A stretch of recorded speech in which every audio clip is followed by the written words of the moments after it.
And this chipmunk is power shopping, gathering nuts for the winter while supplies last.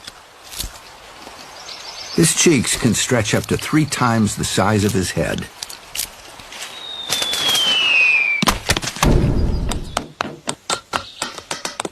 He's drilled 1,000 holes into this dead oak tree, and in each hole he jams a nut.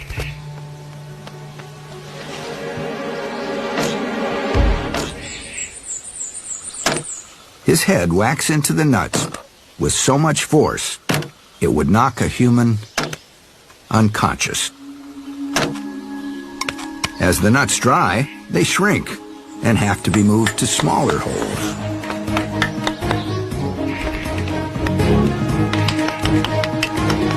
This job's perfect for a bird with obsessive-compulsive tendencies. A hungry squirrel spots the unattended tree full of nuts. It's just too tempting.